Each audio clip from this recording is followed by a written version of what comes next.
딱이 맞은 영혼 제3부 관계에서 일어나는 마음 상함이란 사건. 직장에서 경험하는 마음 상함. 어떤 사람이 직장에서 자기로서는 전혀 재미를 느끼지 못하는 일, 너무 힘들거나 능력에 맞지 않는 과제를 떠맡았을 경우에 이런 상황이 자주 발생합니다. 실업의 압박을 너무 심하게 받다가 결국 자기의 능력이나 욕구와는 전혀 상관없는 일을 택하게 되는 경우가 대부분 여기에 속하지요. 일이 자기에게 맞지 않다는 것을 체험하는 대신 오히려 지금까지 몰랐던 좋은 점을 그 일에서 발견하는 경우도 있기는 합니다. 하지만 설령 그럴 때라도 해도 일이 괴롭기는 마찬가지입니다. 일을 하는 사람이 그 일을 마음으로부터 자기 일로 생각할 수 없음에도 외부에 자기와 그 일을 동일시하여 표현해야 할 때는 특히 그렇습니다. 의욕과 일의 능률이 저하되고 상사나 동료의 비판은 점점 더 그의 용기를 꺾어 더 쉽게 마음을 상하게 합니다. 악순환이지요. 의욕 없이 일을 할수록 능률은 그만큼 더 떨어지고 주변의 반응은 점점 더 부정적이 됩니다. 그리고 이번에는 이것이 그의 마음을 상하게 해서 일을 성실히 하고자 하는 생각을 사라지게 합니다. 일의 내용 외에 직장의 분위기도 가끔 사람의 의욕을 꺾고 마음을 다치게 하는 요소가 됩니다. 충분히 존중받고 있지 못하다는 느낌이나 배척되거나 배제되고 있다는 느낌이 함께 일하는 사람들 사이에 만연할 때, 심지어 중상이나 모함을 당하는 것 같다는 인상을 받을 때 결과는 대개 과민 반응으로 나타납니다. 만약 그들 중에 쉽게 마음을 다치는 사람이 있고 바로 이런 문제가 공교롭게도 그의 아물지 않은 상처와 일치한다면 자살 기도라는 결과에까지 이를 수도 있습니다. 직업과 관련하여 마음을 다칠 가능성은 매우 높습니다. 이래서 우리는 존경과 인정, 자존감의 고향을 기대하기 때문입니다. 직장을 잃어버리면 우리의 자의식 중 한 조각도 떨어져 나갑니다. 실업의 후유증이 그렇게도 심한 것은 바로 이 때문입니다. 일이 없어지면 우리는 자신이 이제 무용지물이 되었다고, 2등 인간으로 강등되었다고 느낍니다. 어딘가에 소속되고 참여하고자 하는 우리의 욕구가 그로 인해 상처를 받는 것이지요. 사람들이 실업 상태가 된 다음에도 오랫동안 그 사실을 숨기는 일이 끊임없이 되풀이되는 것도 이런 관점에서 보면 그리 놀랄 일이 아닙니다. 남들 눈에 더 멋지게 보이고 싶기 때문만이 아니라 자기의 구겨진 자존감과 마주하는 것을 피하고 싶기 때문입니다. 직장에서 다른 사람이 나보다 우월하다고 느껴질 때, 동료가 나보다 더 나은 대우를 받을 때에도 우리의 자존감은 저하됩니다. 예를 들어 사장이 나 말고 다른 사람에게 의견을 물을 때, 특히 내가 그 사람보다 일도 더 잘 알고 있고 경험도 더 많다고 확신하는 상황에서 그런 일이 벌어질 때 우리의 마음은 상처를 받습니다. 함께 일하는 사람으로서 나의 가치가 손상되었다고, 내가 거둔 성과가 폄하되었다고 느껴지기 때문입니다. 그 결과 내가 전혀 중요하지 않단 말인가, 내 의견은 아무런 의미가 없단 말인가 하고 묻게 되지요. 이렇게 마음이 상해버리면 우리는 그럼 왜 나한테는 물어보지 않았을까 하는 질문의 답을 찾아볼 생각조차 않습니다. 그에 대한 정보를 모아보는 대신 의기소침해지고 분개하면서 질문을 받은 그 동료가 아마도 아첨꾼일 거라고, 사장은 무능력자라고 험담을 할 뿐입니다. 자기보다 일에 대한 식견이나 통솔력이 부족한 사람을 상관으로 맞아 지위를 받을 때 마음 상함의 정도는 특별합니다. 그 자리를 내가 차지하지 못했기 때문만은 아닙니다. 그것을 넘어서서 내가 나보다 자격이 없는 사람의 지시를 받아야 한다는 사실이 그 사람의 자존감을 몹시 상처내기 때문입니다. 로베르트 쉐는 회사에서 바로 이러한 경험을 한 사람입니다. 그는 직업으로 성실하고 그 결과 출세도 할 수 있었던 48세의 남자로 자기 회사가 생산한 물건을 판매하는 일을 맡고 있었습니다. 지금까지 그는 수많은 중요한 결정을 단독으로 내릴 수 있는 권한을 갖고 있었습니다. 판매 숫자가 틀리지 않는 한 꼭 필요한 경우에만 사장에게 설명을 할 뿐 그 밖에는 아무런 의무도 없었습니다. 완전히 독자적으로 일을 했던 것이지요. 물론 판매 숫자가 틀리는 일은 없었습니다. 그뿐인가요? 이익이 증가하기까지 했습니다. 그런데 회사가 확장되는 과정에서 그가 일하던 부서가 구조조정되면서 그는 새로 부임한 판매부장 밑으로 배속되었습니다. 이제는 일일이 보고를 하고 확인을 받아야 했습니다. 그렇게 오랫동안 한결같이 회사를 위해 나름대로 일해왔던 그로서는 참 견디기 힘든 변화였습니다. 게다가 업무의 중심이 지금까지와는 달라져서 재교육까지 받아야 했지만 그래도 그는 불평 없이 이 새로운 자리를 받아들이기로 했습니다. 마음엔 전혀 들지 않았지만 일단 받아들여서 이것을 오히려 새로운 도전으로 알고 열심히 해보려고 했던 것이지요. 그런데 그로부터 얼마 지나지 않아 다시 조직이 개편되면서 이번에는 최신 판매 전략과 시장화 전략을 도입할 젊은 지사장이 그의 상관으로 부임했습니다. 경쟁이 점점 치열해지자 새 빗자루가 더 잘 쓴다는 원칙 아래 이익을 증대시키고 판로를 개척하려는 회사의 정책에 따른 결정이었습니다. 일반적인 변화나 타당한 개선에 대해서는 열린 입장을 취하고 있던 그였습니다. 하지만 자기의 능력을 그렇게 조금밖에 믿지 못하는 사장의 태도는 그를 무척 실망시켰습니다. 글쎄 하고 그는 생각했습니다. 새로 오는 사람이 괜찮아서 나하고 잘 통할지도 모르잖아 하면서 속상함을 달랬습니다. 하지만 일은 아주 어렵게 되었습니다. 마침 새 지사장도 하루빨리 성과를 내야 한다는 압력에 시달리고 있던 참이라 일마다 참견을 하면서 로베르트를 비판하기 시작했습니다. 자기 일과는 직접 관계가 없을 뿐만 아니라 로베르트가 훨씬 더 잘 알고 있는 분야까지도 말입니다. 마치 자기가 모든 것을 더 잘 안다는 투였습니다. 갈등은 갈수록 첨예화되었고 로베르트는 현재 지사장의 상관이기도 한 예전 사장에게 도움을 요청해 보았습니다. 하지만 사장은 새 지사장에게 큰 기대를 걸고 있어서인지 그의 요구가 전혀 먹히지가 않았습니다. 오히려 새 지사장의 기분을 건드렸다가 혹시 그가 그만두기라도 하면 어쩌나 걱정하는 눈치였습니다. 신임 지사장의 비판을 자기 능력에 대한 폄하로 받아들이면서 내부의 열등감과 마주치게 되자 로베르트는 점점 동요하기 시작했습니다. 자신의 능력이 뛰어남을 알지만 그럼에도 마음 저 한 구석에서는 자기 불신 또한 성큼 자라났습니다.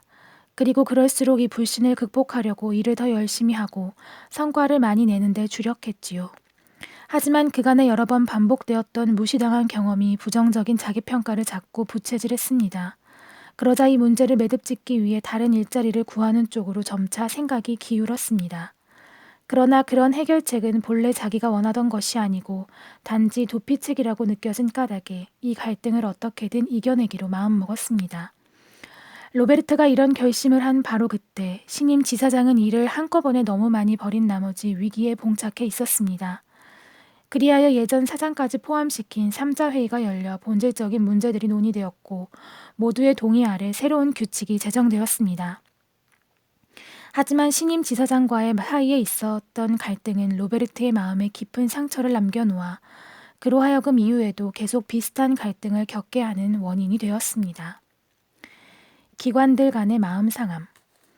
마음상함이란 비단 개개인의 다른 개인과의 생활에서 겪게 되는 개인적인 현상만은 아닙니다. 한 기관 내에서 또는 기관과 기관 사이에도 마음상함이 일어날 수 있습니다. 그때 발생하는 감정은 개인의 경우와 비슷하며 대개는 그 기관에서 일하는 사람들을 통해 모습을 드러냅니다. 국민 건강을 담당하는 기관들 사이에 일어나는 마음상함 중 가장 빈번하고 또 내가 잘 알고 있는 형태는 시기, 경쟁심, 업적의 무시나 경시 따위입니다. 경쟁심이란 다른 기관 또는 한 기관 내의 다른 부서, 병동과의 비교를 통해서 자기 평가를 하는 경우에 일어납니다. 누가 더 일을 잘하는가, 누가 더 발전된 팀을 갖고 있는가, 경영을 주도하는 건 누구인가, 누구에게 결정권이 있는가 등이 평가 항목이 될 수 있겠지요. 각각의 기관이나 부서가 모두 자기네가 이런 점에서 최고라고 공언한 경우 이들의 접촉이 서로 상처를 주고받는 일 없이 이루어질 수는 절대 없습니다. 이런 상황에서는 사소한 비판이나 비판적 토론조차도 상대의 입장을 공격하는 것으로 받아들여지고 따라서 이에 응분의 반격을 하는 것으로 누구나 대응하게 되니까요. 예를 들어 인사 배치라든가 시설 등의 현격한 차이가 있을 경우 시기심이 발생할 수 있습니다. 사회기관에서 특정 부서만을 선호할 때 다른 부서에서는 마음을 다치는 결과가 발생합니다. 부서를 뛰어넘는 차원의 대화가 이루어지는 일은 거의 없어 그 문제를 느끼는 사람들이 터놓고 의견을 말할 기회 역시 드뭅니다. 이렇게 하여 이들 사이의 마음 상함은 해결되지 않은 채 지속적인 문제거리가 됩니다. 결국 서로 싫어하는 동료들 사이에서 싸움이 일어나지요. 상대방을 깎아내리고 비방하며 반대팔을 게으르다거나 무능력하다고 의심하는가 하면 서로 피하기까지 합니다. 그쯤 되면 물리적으로 떨어진 몇 미터 또는 한 층이 심리적으로는 경우에 따라 거의 극복하기 어려운 먼 거리가 되어버립니다. 비교적 독자적으로 일할 수 있는 기관이라면 이렇게 상처 입을 가능성에서 꽤 멀리 떨어져 있을 수 있겠지요. 그러나 모든 기관들이 서로 긴밀히 연관되어 있고 상호 의존하며 존재하는 요즘, 그것은 거의 불가능하다고 할 수 있습니다. 예를 들어 심리상담소는 상담료를 지불하는 사람들에게는 물론 외래 및 입원 시설의 도움과 협력에도 의존하고 있습니다. 이런 기관들이 있어야 중독증 같은 분야의 일을 효과적으로 해낼 수 있기 때문이지요. 여러 기관이 협조하여 내담자들을 치료하면서 그들은 좋은 평을 얻으려고 했을 때 이 기관들 사이에 경쟁심과 마음 상함이 일어날 수 있습니다. 대학병원이나 상담소 그리고 그 밖의 사회기관들은 이러한 경쟁을 피하면서 고객을 자기 쪽으로 끌어모으려고 합니다.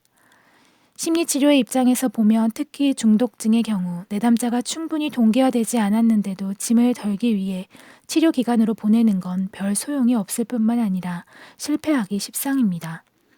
그런데 중독증 치료를 받기 위한 조건을 더 까다롭게 해야 한다고 주장하는 사람들은 바로 그 입장 때문에 오해를 받아 마음이 상하곤 합니다. 외래와 입원 기관에서 일하는 동료들 사이에 협조가 잘 이루어지지 않고 일의 가치가 공정하게 평가되지 않으면 여기서도 마음 상함의 소지가 자리 잡을 수 있습니다. 이런 상황에서는 동료가 치료 방법에 대해 의견을 말하거나 한마디만 비판해도 곧장 자기 일을 간섭하는 것으로 받아들여집니다. 외래와 입원 기관 모두가 마음을 열고서 어떤 치료가 필요하며 왜 그런지에 대해 의견을 나눌 때 이들 사이의 전문적인 협동 작업은 원칙적으로 서로 협동해야 하는 기관이기도 하지만 마음 상함을 피하는 데 기여할 수 있습니다. 외래 진찰에서 어떤 일이 있었는지를 대학병원의 상담자가 잘 알고 있다면 그에 준해서 치료의 방향을 잡을 수 있기 때문입니다. 정치적인 차원에서 기관이 마음 상함을 경험할 때도 있습니다. 요즘 보건국에서 여러 가지로 일어나고 있듯 자기들의 중요성과 업적이 공정하게 보상되지 않고 있을 때가 바로 그런 경우입니다. 입원 또는 외래병원 그리고 상담소의 예산이 그들의 능률과 상관없이 삭감될 때 당사자들의 자존감은 크게 손상됩니다. 자신들이 하고 있는 일이 무의미하고 자신들이 일을 잘못하는 것으로 평가된 듯한 느낌을 받기 때문이지요. 예산 감축으로 인해 그들의 생존이 위협받을 수 있다는 건 차치하고라도 말입니다.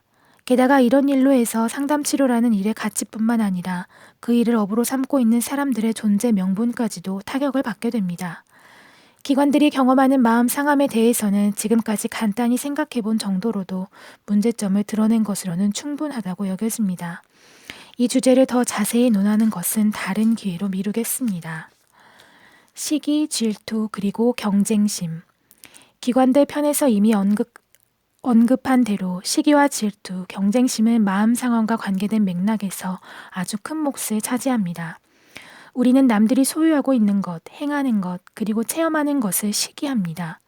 그들이 갖고 있는 멋진 자동차, 수입과 옷, 그리고 외모를 부러워합니다. 뿐만 아니라 그들의 능력, 그들이 누리는 자유, 그들의 대인 관계와 배우자 관계, 그들의 행운을 시샘할 때도 있습니다. 남들이 가진 것 모두가 우리의 시기 대상이 될 수 있는 것이지요. 그런 것들은 바로 우리의 숨겨진 소원, 이루어지지 않은 소망을 가리키기도 합니다. 매력적으로 보이나 우리는 갖고 있지 못한 것들에 대해 셈을 내는 겁니다. 그래서 아이가 있는 기혼 부인들은 가끔 미혼 친구들이 누리는 자유를, 그들이 다른 것을 고려할 필요 없이 완전히 자기 계획대로 인생을 꾸며나갈 수 있음을 부러워합니다. 그런가 하면 결혼을 하지 않은 여자들은 거꾸로 아이들과 결혼에 매여 있는 바로 그 처지를 샘내기도 합니다. 자기들에겐 없는 것이니까요. 채워지지 않은 우리의 소망이 다른 사람에게서 이루어진 것을 보는 순간 그 사실을 인정하고 싶지 않거나 심지어 부정할 때 이 소망은 시기심으로 돌변합니다. 시기심이 일어나는 제일 큰 원인은 소망과 욕구가 채워지지 않는 데 있습니다. 한데 이것을 넘어서 시기심이 자기 자신의 마음을 상하게 하는 데까지 나아갈 때가 있습니다.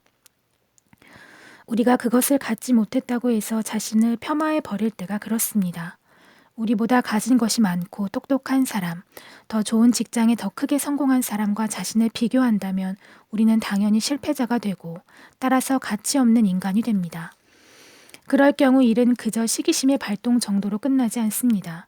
우리 안에 자기애가 위협을 받으면서 우리는 자존감의 상처를 받게 되지요. 그 결과 고통을 느끼고 우리가 부러워하는 그 사람과 거리를 취하게 됩니다. 그 사람이 그걸 갖고 있다는 것을 도저히 용납할 수 없는 심정일 때 시기심은 그 사람을 깎아내리거나 심지어 없애버리고 싶은 충동으로까지 변합니다. 그리하여 무언가 가치를 손삭시킬 만한 점이 그에게서 발견되면 되는 순간 우리의 시기심에 찬 가슴은 안정을 되찾게 됩니다. 물론 시기하는 마음이 안정을 찾을 수 있는 만큼만 말이지요. 하지만 상대를 그렇게 깎아내리는 것이 실제로는 별 도움이 되지 않습니다. 시기하는 마음은 그 자체가 채워지지 않은 마음이라 본래부터 안정감이 없기 때문이지요. 우리가 시기심을 내놓고 얘기할 용기를 가질 때 정말 원하는 것이 무엇인지 발견해낼 때 그때야 비로소 우리는 시기심을 극복할 수 있습니다. 그쯤 되면 시기심이 우리가 소유하지 못하는 것, 아마 앞으로 영원히 가질 수 없는 것에 대한 슬픔으로 변합니다. 그러나 동시에 우리 소망을 이룰 수 있는 다른 길을 모색하는 것, 그리고 어쩌면 이 새로운 길을 기뻐하는 것으로 바뀔 수도 있습니다. 자신의 처지에 만족해서 다른 사람을 있는 그대로 인정할 수 있을 때에만 우리는 시기심에서 자유로워질 수 있습니다. 흔히 시기심은 경쟁 관계를 유발하는 원동력이 됩니다. 우리 중에 누가 더 나은가, 누가 더 인정을 받고 이해를 받는가, 누구 의견이 더 진지하게 받아들여지는가 등을 놓고 경쟁이 붙습니다. 이 경우 경쟁을 대하는 태도에는 남녀의 차이가 있습니다. 남자들은 자기를 남과 구별함으로써 자아를 발전시켜갑니다. 따라서 남자들에게는 경쟁 관계가 정체성을 확립시켜주는 역할을 합니다. 그 이유는 바로 엄마와 아들의 관계가 동선 관계가 아닌 데서 찾을 수 있습니다. 사내 아이는 엄마에게서 자기를 떼어내 차별화함으로써, 즉 엄마와는 다른 사람이 됨으로써 비로소 사내 아이가 되고 훗날 자기를 아빠와 동일시할 수 있게 된다는 것이지요. 그에 반해 여자들은 자기를 동성과 관련시키고 그들과 같아짐으로써 자아를 찾으려고 합니다. 따라서 경쟁한다던가 남과 다르다는 것은 불안 요소, 나아가 자신의 정체성을 위협하는 것이 될 수 있습니다. 선을 긋거나 차별화하는 등의 행위와 관련된 것이 경쟁인데 이런 태도는 여자들보다는 대개 남자들에게 가까운 것이니까요. 그러나 여기서 다시 생각해 보아야 할 점은 경쟁이라는 태도가 사회화 요소의 영향을 무척 많이 받는다는 사실입니다. 우리 사회에서는 지금 세대에 이르러서야 겨우 여자들이 직장에서 같은 여자끼리만이 아니라 남자하고도 경쟁하는 것을 배우기 시작했습니다. 남자들은 역할표에 이미 이 항목이 들어있기 때문에 어렵지 않게 경쟁할 수 있습니다. 여자들은 경쟁할 때 대개 이를 숨기든가 아니면 기껏해야 조금 드러내는 정도입니다. 특히 자기의 업적을 통해 다른 사람들이 동료되는 공동 경쟁 같은 것은 여자들에게는 완전히 낯선 것일 때가 많습니다. 혹시 아닌 경우가 있다면 파괴적인 형태의 경쟁, 즉 남을 모조리 배제한 후 유일한 승리자로 혼자 목표 지점을 돌파하는 남자와 여자 전체를 상대로 한 경쟁이 되겠지요. 하지만 이 경우에는 상대와의 관계가 끊어지는 위험도 감수해야 합니다. 이런 형태의 경쟁은 관계를 맺는 대신에 벌려놓기 때문입니다. 우리 사회에서는 경쟁이라는 것이 늘 이런 파괴적인 의미로 통용됩니다. 공동의 목적을 위한 협동이나 지지, 서로 간의 격려 같은 것은 대개 어느 개인의 이익 추구라는 재단에 희생되고 맙니다. 이러한 경쟁에서 우리 마음을 상하게 하는 것은 다른 경쟁자로 인해 바로 나의 힘과 영향력이 제한받는다는 사실이지요. 그러나 마음을 다치게 하는 것은 비단 시기와 경쟁심만이 아닙니다. 질투 역시 내면의 평화를 깨기는 마찬가지입니다. 질투심은 고민거리를 열심히 찾아다니는 정열이다고 한 철학자 슐라이어 마허의 말은 오늘날에도 변함없이 일리가 있습니다. 찾는다는 말에는 자기에게 고통을 가져올 것을 처음부터 목표로 삼아 사방을 두리번거리는 적극적 동기가 포함되어 있습니다. 질투심이라는 것은 외부에서 오는 어떤 것, 남이 나에게 끼치는 어떤 것이 아닙니다. 그것은 다른 사람의 태도에 대한 개인의 선택적 반응입니다. 인용한 슐라이머하의 말 속에는 스스로 고통의 책임을 져야 한다는 생각이 떠다니고 있을 뿐만 아니라 다른 결정을 내릴 수도 있다는, 다시 말해 고통 말고 다른 것을 찾아볼 수도 있다는 가능성까지 함께 숨쉬고 있습니다. 최근의 연구 결과에 따르면 질투심에는 부정적인 특성 외에 관계를 맺게 하는 요인도 있다고 합니다. 왜냐하면 배우자의 사랑을 얻으려는 소망에서 바로 질투심이 생기기 때문입니다. 질투의 핵심은 배우자의 사랑을 잃을지도 모른다는 생각인데, 질투심이 클수록 이것은 그만큼 더 그럴싸하게 여겨진다는 특징이 있습니다. 이렇게 하여 사랑의 아이로 태어난 질투심은 사랑의 적이 되어버립니다.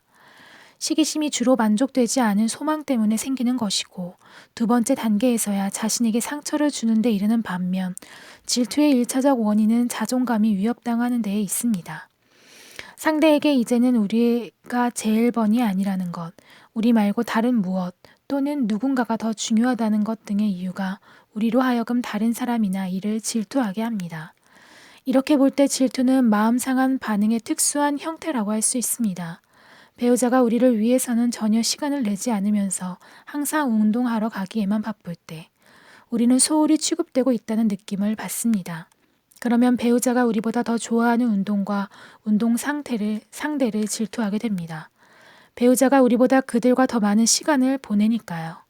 우리가 원하는 사람을 우리에게서 떼어내는 모든 것은 질투의 대상이 되고 마음 상함의 계기가 됩니다. 단지 배우자가 우리보다 그들을 더 좋아한다는 이유로 말입니다. 다음에 예로 드는 이야기에는 시기와 질투, 경쟁심이 모두 서로 결부되어 있습니다. 아냐는 남자친구와 여행 중이었습니다. 그와의 관계는 위태로운 상태였지요. 벌써 몇 차례나 헤어지려고 했지만 그때마다 두 사람은 결국 다시 합치곤 했습니다. 당시로서도 앞으로 두 사람 사이가 어떻게 될지 분명하지 않았습니다. 한때 남자친구가 그녀에게 그 전날 저녁에 알게 된 여자에 대해 무관심한 척 이야기했습니다. 무엇보다도 무척 예쁘다고 강조하면서 말입니다. 그 이야기가 별로 유쾌하지 않았기 때문에 아냐는 화제를 다른 데로 돌렸습니다. 하지만 아냐는 나중에 남자친구의 그 말이 얼마나 자기 가슴을 갉아대고 있었는지를 깨달았습니다. 그가 마침내 그 여자를 사랑하게 되었고, 그래서 자신들의 관계는 이제 완전히 끝났다고 상상하니 질투심이 끌어올랐습니다. 그와 동시에 그 여자의 여러 장점들, 특히 미모에 대해 시기심을 느꼈습니다. 그것에 불에 기름을 끼얹은 격이었지요. 왜냐하면 아냐는 그렇지 않아도 자신의 외모가 자기 자신에 매우 불만스러워하고 있었기 때문입니다.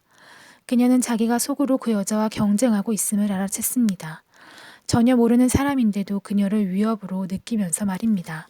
그러고는 남자친구의 말에서 뭔가 이 여자에 대한 부정적인 꼬투리를 잡아내려고 애쓰는 한편 자신도 날씬해지기 위해 앞으로는 식사량을 줄이겠다고 결심했습니다. 그러다가 문득 자기가 지금 무엇 하려고 하는지에 생각이 미치자 상상을 멈추고 자기의 장점에 대해 곰곰이 생각해 보기 시작했습니다. 그와 함께 남자친구가 그런 식으로 다른 여자에 대해 말해서 자기가 몹시 마음을 다쳤다는 것을 선선히 시인했습니다. 그런 다음 마음껏 기분 나빠했지요. 평소 같으면 자신의 질투심을 절대 내보이지 않고 다른 여자가 어떻든 전혀 동요하지 않은 척했던 그녀였습니다. 하지만 이번에는 속으로만 괴로워하는 대신 언젠가 기회를 봐서 자기의 이 느낌을 그에게 이야기하겠다고 다짐했습니다. 다른 마음 상함에서도 그렇듯이 질투심의 경우에도 다음 사실은 똑같이 적용됩니다. 자아가 확실히 서 있을수록 배우자에 의존하지 않고 살 수 있는 한, 그리고 자기의 행복이 100% 남에게 달려있다고 여기지 않는 한 질투를 덜 느낀다는 것입니다. 하지만 시기나 질투, 경쟁심을 완전히 뿌리 뽑는 것 또한 그리 의미 있는 일은 아닙니다. 그 모든 것이 우리의 삶의 일부니까요. 다만 이런 감정에 너무 시달린다면 지금까지와는 달리 대처하는 법을 배울 필요가 있습니다. 그 마음 상함을 넘어서서 밑바닥에 자리한 자기 자신의 동기와 문제 상황을 인식하는 것도 역시 필요합니다. 이것은 시기, 질투, 경쟁심 등의 감정과 생각을 우선 의식하고 시인한 다음 털어놓고 말하는 긴 여정을 두루 거치는 가운데 비로소 가능해집니다.